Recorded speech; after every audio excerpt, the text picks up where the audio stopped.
Ang kwentong ito ay hango sa totoong buhay. Karanasan ito ni Ponciano. Taong 1937, Maribojoc, Bohol.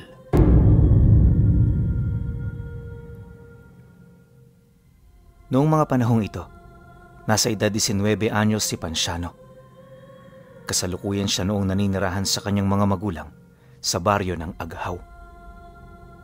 Kagaya ng marami, naghihirap din silang mag-anak sa buhay.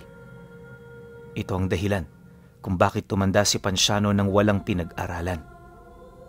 Gayunpaman, nakapulot siya ng aral na hindi itinuturo sa kahit na anong antas ng paaralan, at yon ay walang iba kundi ang pagiging isang mabuting tao sa kapwa.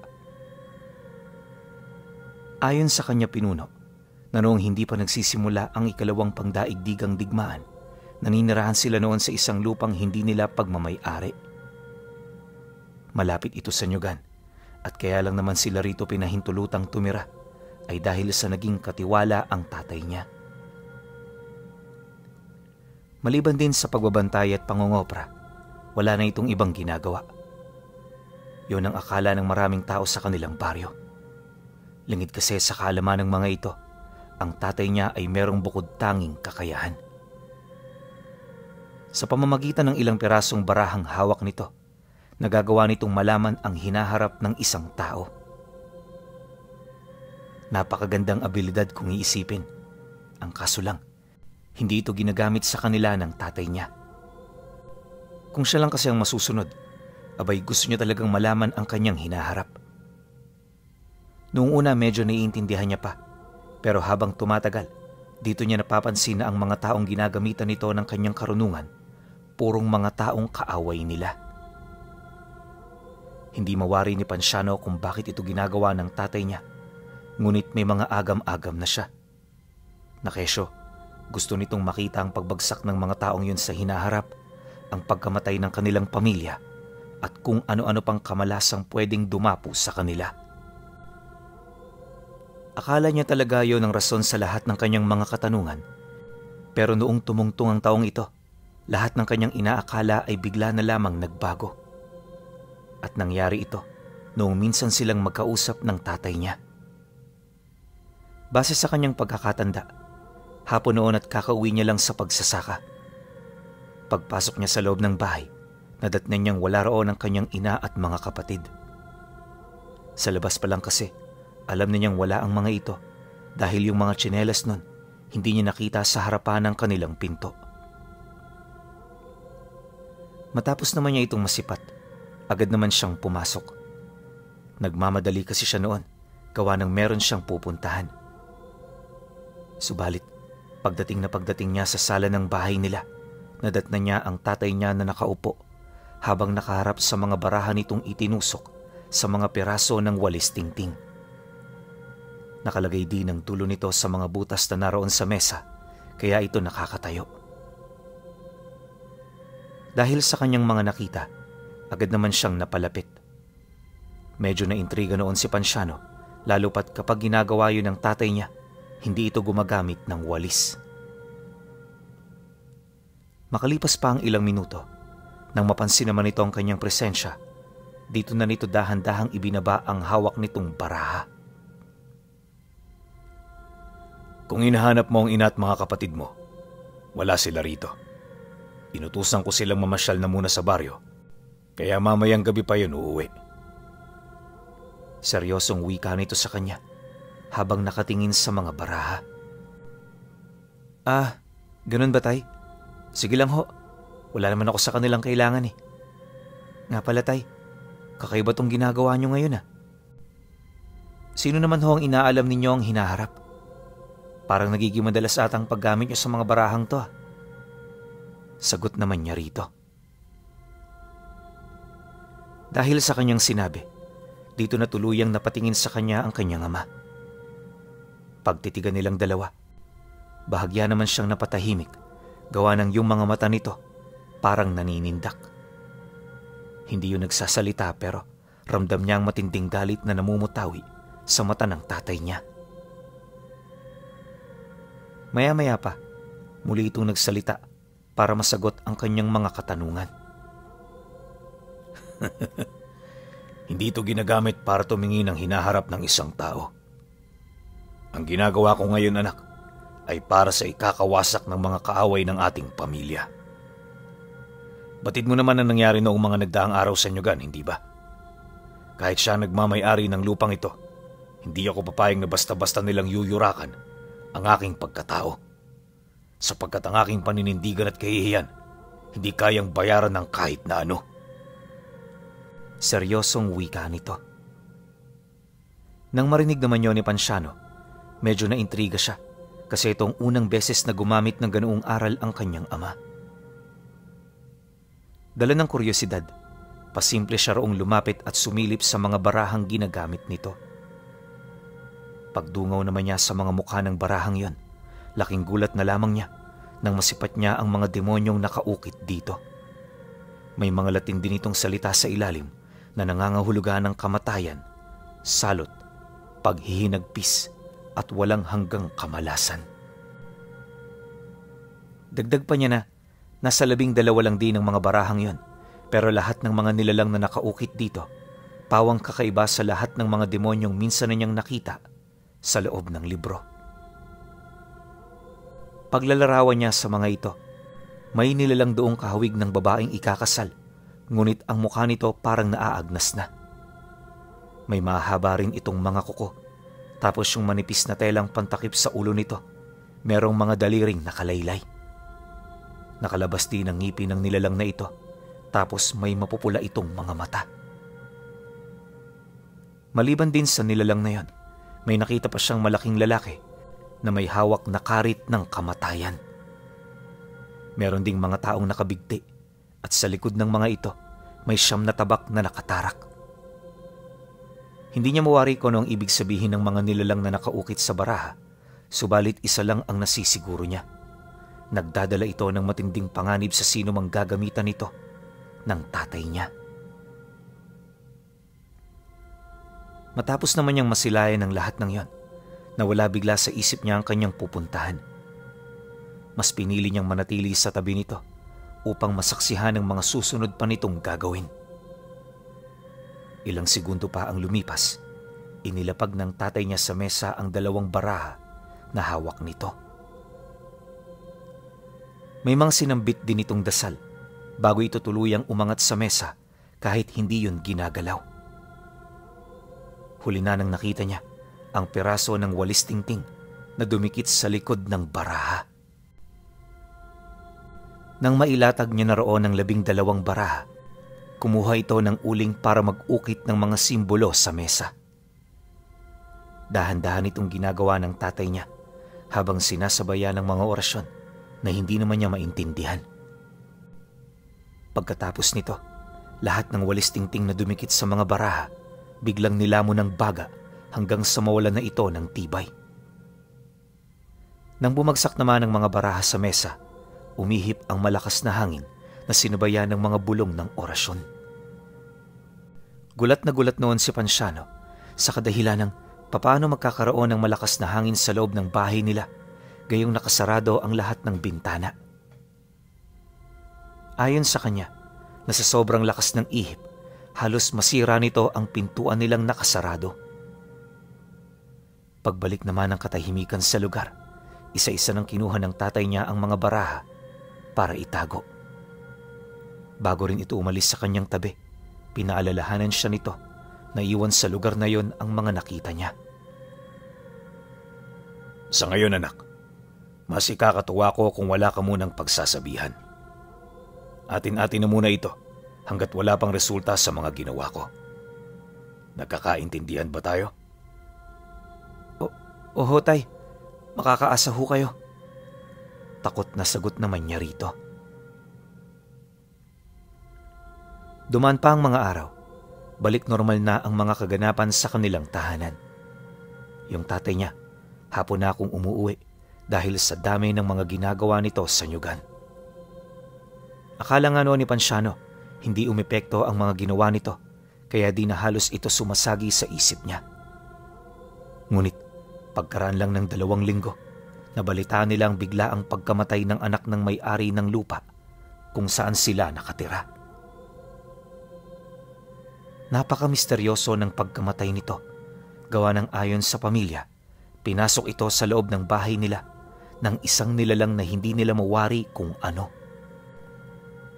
Basta ang paglalarawan nila sa nilalang na yon, para itong babaeng ikakasal na may agnas na muka. Bagaman maraming pangontra ang kanilang tahanan, hindi nito napigilan ng pag-atake ng nilalang. Kahit ginamitan na nila ito ng kahit ano, hindi nito tinantana ng bata ng hindi namamatay. Dagdag pa ng ama ng biktima, winakwak nito ang tiyan ng anak nila bago nito nilinisan ang kanilang pamamahay. Dahil sa pangyayari, binalot ng matinding takot ang pamilya nito, pati na rin ang pamilyang naninirahan sa mga malalapit. Noon ding mismong araw, nagsidagsa sa bahay nito ang mga albularyo para tingnan ang kasalukuyang nangyayari. Sila rin ang tumulong sa may-ari ng lupa para sana resolbahin ang misteryo sa pagkamatay ng anak nito. Ang kaso lang, nailibing na lamang nila ito't lahat-lahat. Wala silang nalaman ukol sa nilalang. Base sa testamento ng mga albularyo, maaaring isang sinaunang nilalang ang pumatay dito. Hindi rin sila naniniwalang na taon lang ang lahat dahil may kutob sila na may nag-utos dito para patayin ang bata. Nang marinig naman ng tatay niya ang ganoong istorya, bakas sa mata nito ang pag-iisip ng mga paraan kung papaano makapaghahanda. Sa loob ng ilang araw, muli nitong binuksan ng mga baraha para humingi ng tulong sa mga nilalang. Pansamantala rin muna nitong binawi ang kanyang ipinag-uutos nang sa gayoy mauna niyang mapaslang ang mga albularyong nangingialam. Naniniwala kasi ito na kapag hindi niya ito ginawa, may posibilidad na matuklasan nito ang lihim niya. Ayon pa kay Ponciano Pinuno, na noong mga sandaling yon, tanging siya lamang ang nakakaalam sa mga pinaggagawa ng tatay niya. Naging katuwang na rin siya nito sa mga ritual para naman hindi na ito mahirapan pa. At taliwas noong nakita niya itong may binibiktima, purong gabi na nila ito ginagawa. Pagtatapat pa ng kanyang ama, mas makapangyarihan ang kanyang ritual tuwing sumasapit ang kadiliman sa mundo. Ginagamit lang din niya ang ganoong panahon kapag yung taong gusto niyang paslangin ay nagtatangan ng lihim na karunungan ng kanan. Matapos naman niya itong malaman, dito niya unti-unting napagtanto na napapanig sa kadiliman ang kanyang ama. Gayunpaman, kahit alam niyang masama ang ginagawa nito, pilit niya pa rin itong sinusuportahan. Naniniwala kasi siya noon, biktima lang din ng tatay niya at napipilitan lang itong kumilos para mailigtas ang buhay niya. Nang may sakatuparan na nito ang lahat ng ritual, kagaya ng nauna, matyaga na lang itong naghintay sa resulta. Pinakilos na rin siya nito sa baryo upang malaman nila ang kasalukuyang ginagawa ng mga albularyo. Nang marinig naman niya ang utos ng tatay niya, agad niya itong sinunod dahil lang nasa isip niya ito ang magiging daan para malaman niya kung ano nga ba talaga ang tunay na bisa ng mga baraha. Pagsapit ng hapon ng ika-5 araw, nagpaalam siya na pupunta ng baryo. Tutol man noon ang kanyang ina, wala itong nagawa dahil sa ibinigay na permiso ng tatay niya. Hinayaan din siya nitong manatili roon kahit na anong oras, alinsunod sa napag-usapan nilang plano.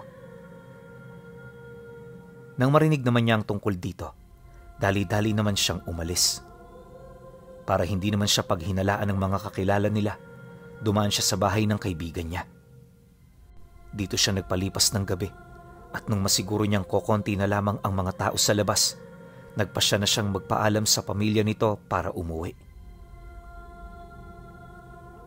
Paglabas niya ng bahay, imbis na tahakin ng daan patungo sa kanila, dali-dali siyang naglakad patungo sa bahay ng albularyong kabilang sa biniktima ng tatay niya. Medyo may kalayuan ang bahay nito sa baryo, kaya nung marating niya ito, walang kahit isang nakakita sa kanya. Ilang metrong layo sa bahay, kumubli siya sa isang bato na pinaliligiran ng talahib. Napakarami mang lamok sa lugar, Hindi niya ito gaanong ininda dahil lang nasa isip niya anumang oras pwedeng magpakita ang nilalang na tinawag ng kanyang ama. Pagsapit naman ng 10:00 ng gabi, halos makamot na ni Ponciano ang buo niyang katawan dahil sa dami ng lamok na kumakagat sa kanya. Gustong-gusto na rin niyang umalis sa lugar na yon pero patuloy siyang pinipigilan ng kanyang pag-aasam na malaman ang totoo. Ilang minuto pa ang lumipas. Di kalayuan sa harap ng bahay ng albularyo, may nakita siyang lumiwanag. Nagmumula ang liwanag sa lupa, kaya dali-dali niya itong tinutukan. Pagsilay naman niya rito ng maigi, dito niya nakita ang kamay ng isang nilalang na nagpupumilit doong umahon. Di nagtagal, nang makalabas na ito sa lagusang yon, nakita niya ang isang nilalang na nakasuot ng talukbong mula ulo hanggang paa. May dala-dala itong itim na kandila na parabang itong ginagawa niyang sulo kapag naglalakbay ng gabi.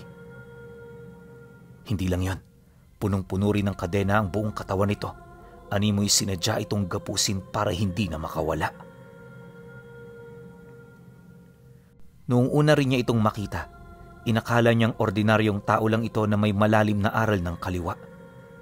Subalit habang naglalakad papalapit ang nilalang, dito niya na unti-unting nakikita ang malahalimaw nitong muka. Habang papalapit din ito ng bahay, mas lalo na ring lumalakas ang pag-aangil nito na parabang hindi ito nakakakilos ng tahimik. Maya-maya pa, dito niya na nakita ang pagkakaroon ng siga sa loob ng tahanan ng albularyo. Panay na rin ang pagmura ng matanda, indikasyon na may nararamdaman na itong hindi kaaya-aya. Kalaunan, nang hindi na ito maatim ng albularyo, nagpasya na itong lumabas para komprontahin ang nilalang. Pagbukas nito ng pinto, agad naman itong nakita ni Ponciano dahil sa hawak-hawak nitong sulo. May bit-bit na rin itong tabak, tapos nakasuot na rin ito ng 3 pikong kwintas bilang paunang hanay ng kanyang depensa. Matapos naman niya itong masilayan, napansin niya ang pagtigil sa harapan nito ng nilalang na tinawag ng kanyang ama. Sa pagharap ng dalawa, agad naman niyang narinig ang pagsasalita ng matandang albularyo. Klarong-klaro ito sa tenga niya dahil kung tutuusin, ilang metro lang naman ang layo ng mga ito sa pinagtataguan niya. Demonyo ka! Sinong nag-utos sa iyong pumunta rito? Galit na tanong ng matanda. Nang marinig naman ito ng nilalang, umangi lang naman ito habang itinataas ang hawak nitong kandila. Kahit anong gawin ng albularyong pakikipag-usap dito, nakapagtatakang hindi ito sumasagot, indikasyon na wala itong kakayahan na magsalita na parang tao. Nang mapagtanto naman yon ng albularyo, napilitan na itong itarak sa lupa ang kanyang sulo, kasabay ng dahan-dahan niya roong paglapit. Nang masipat naman ang nilalang napapasugod na ang matanda, bigla naman itong umatungal, kasabay ng tuluyan itong pagtaas ng hawak nitong kandila. Matapos itong gawin ng nilalang, biglang namatay ang apoy ng sulo na itinarak ng albularyo sa lupa. Dahil sa pangyayari, nang ibabaw ang kadiliman sa buong paligid hanggang sa ang nakikita na lamang nila ay yung siga na nagmumula sa hawak na kandila ng nilalang. Nang mapagtanto naman yon ng albularyo, wala na itong nagawa kundi ang umatras. Sa puntong ito kasi, alam niyang nasa mapanganib na siyang sitwasyon. Ngunit, bago pa man siya makatakbo, naabutan na siya ng kadiliman, kaya ultimo ang bahay nito, hindi niya na nakita pa. Sa isang kisap mata, agad na naglaho ang dilim na bumalot sa lugar, kasabay ng pagsilay ni Ponciano sa kasalukuyang sitwasyon ng albularyo. Nadatnan niya yung nakaangat na sa lupa habang nakatarak sa may bandang tiyan nito ang matatalas na daliri ng nilalang. Pagsilay naman niya rito, nakita niyang halos abot baga ng matanda ang lalim ng pagkakaunday nito ng saksak. Walang patid na rin noong tumutulo ang dugo nito, kaya kahit anong pilit nitong magpumiglas, wala na itong magawa.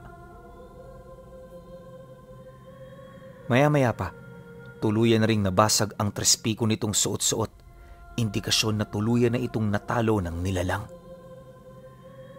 Hindi nagtagal, lumupaypay na rin ang mga braso nito, hudyat na wala na itong buhay. Nang masipat naman ito ng nilalang, dito na nito ginawa ang karumal-dumal nitong pakay. Dahan-dahan itong winakwak ang tiyan ng biktima hanggang sa tuluyan ng lumabas ang mga bituka at laman loob nito. Paghawak naman dito ng nilalang, agad niya itong hinila na parabang kumakatay lang ng baboy. Wala itong itinarang laman loob sa katawan ng biktima bago nito itinapon na parang basura ang katawan nitong hindi niya mapapakinabangan.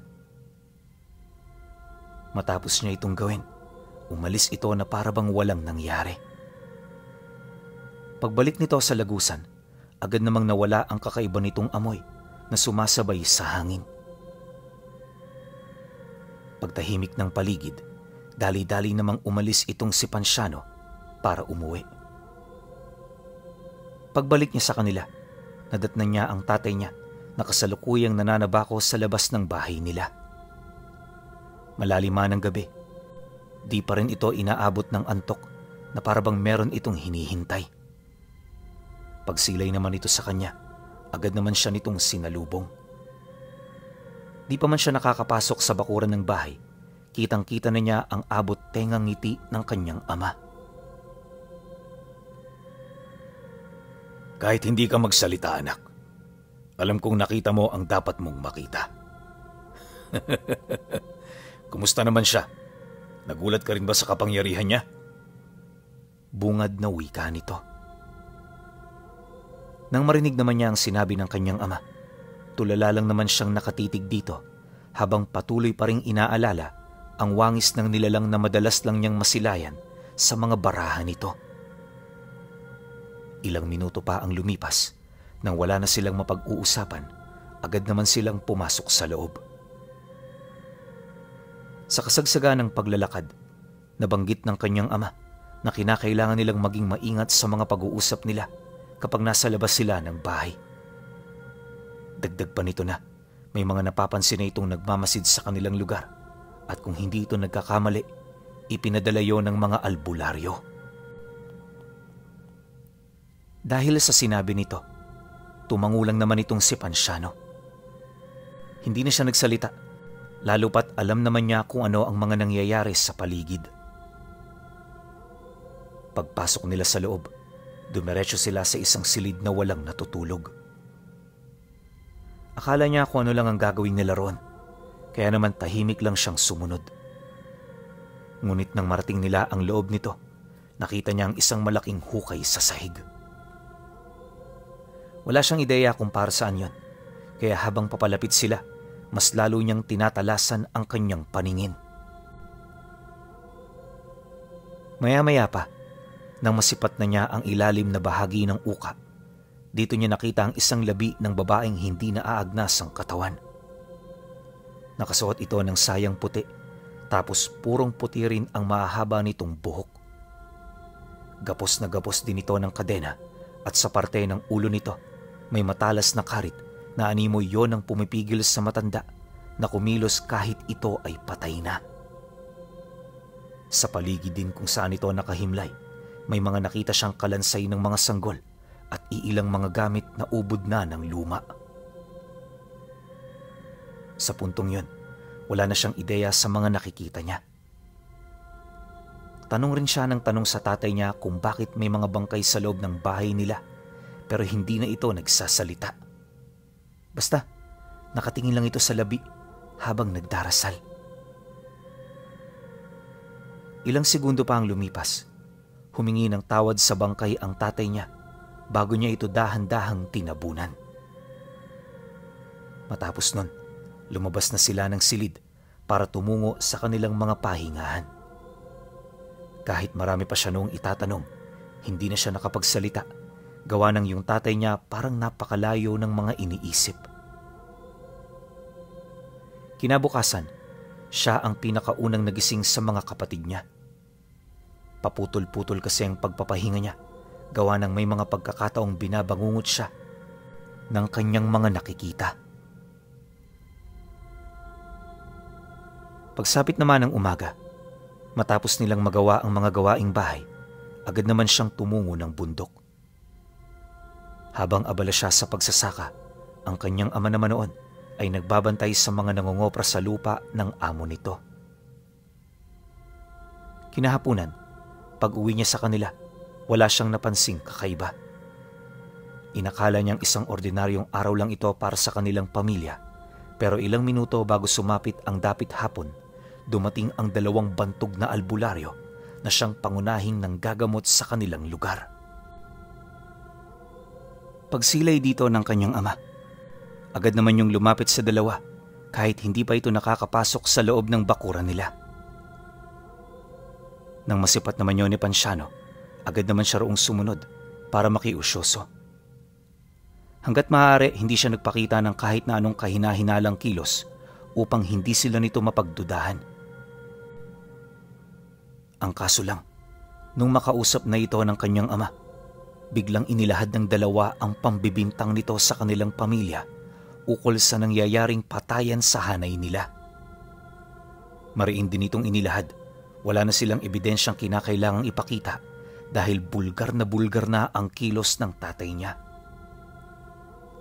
Nang marinig naman ito ng kanyang ama, hindi nito maiwasang mapangiti habang nagtatanong dito ng, "Naglolokohan lang ba tayo rito? Bakit niyo naman sinasabi sa akin yan? Kahit magtanong kayo rito, wala kayong maririnig na masama tungkol sa akin. Isa lang akong ordinaryong tao na pinagdududahan ninyo ng masama. Gayunpaman, hindi makitid ang utak ko para kayo ay kagalitan. Naunawaan ko kayo dahil alam ko na hindi madali ang pagtanggap sa mga yumao, lalo na kung pinatay ang mga ito." "Tampalasan! Huwag kang magsalita na parang wala kang nalalaman. Hindi kami nakikipaglaro at lalong hindi kami nagsasalita base lamang sa aming mga nararamdaman.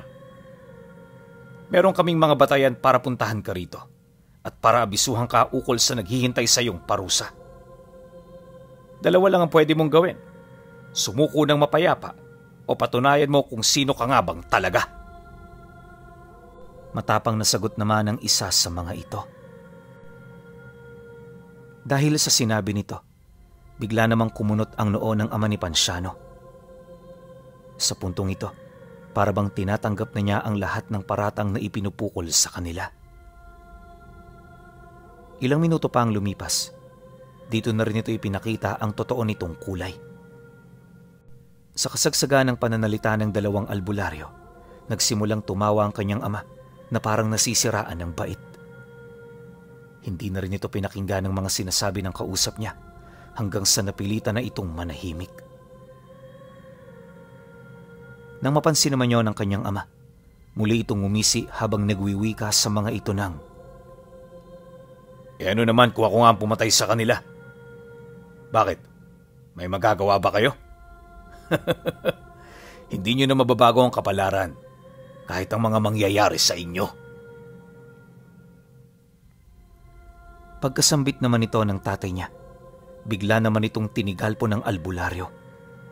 Subalit bago pa man ito tamaan ng usal, may sumalag ditong kamay na halos kahalintulad ng kamay ng demonyo.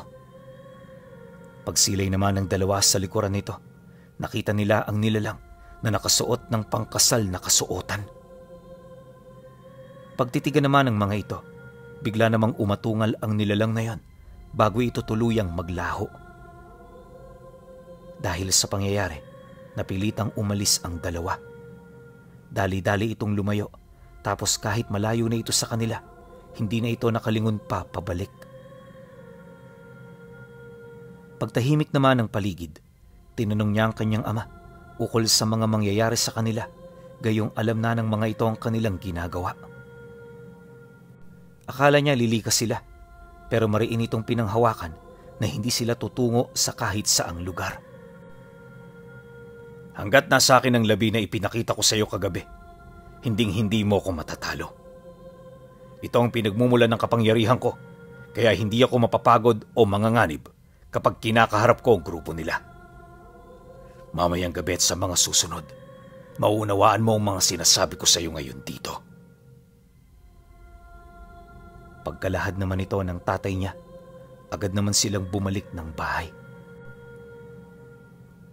Kinagabihan, habang laganap ang kadiliman sa labas, dito na ito nagsimulang gumawa ng mga ritual. Ritual na magbubuklod sa lahat ng mga nilalang na nasa baraha. Gamit ang iilang sakripisyo na isakatuparan nito ng kanyang ama. Matapos nun, lumitaw sa kalagitnaan ng gabi ang isang nilalang na binubuo ng mga nilalang na minsan itong ipinakita sa kanya. Nang maisakatuparan na ito ng tatay niya, naghintay na lamang ito sa pagsalakay ng mga albularyo. 2 gabi ang nangyaring paglusob kung saan nagdulot ito ng kagimbal-gimbal na labanan sa kanilang lugar. Ang halos 10 albularyong pumunta para dakpin ng tatay niya, 3 lang ang nakaligtas. Dahil sa nangyari, hindi na bumalik pa ang mga ito para ipagpatuloy ang kanilang hangarin. Bukod kasi sa napaslang na nito ang kanilang pinuno, wala na rin silang sapat na lakas at tapang para lumaban pa. Paglayas naman ng mga ito sa kanilang lugar, dito na rin nanahimik ang kanyang ama. Magmula noon, hindi na nito ginamit ang mga baraha dahil ayon dito, may matindi itong balik kapag siya ay tumanda na. Madalas napipilitan lang itong hugutin ang mga barahang yon kung merong kumakanti sa kanila. Hindi nagtagal, ang ganoong pag-uugali ng tatay niya ang naging daan para katakutan at respetuhin sila ng lahat. Ito rin ang naging rason para makalikom sila ng sapat na salapi na nagdala sa kanila sa kaginhawaan.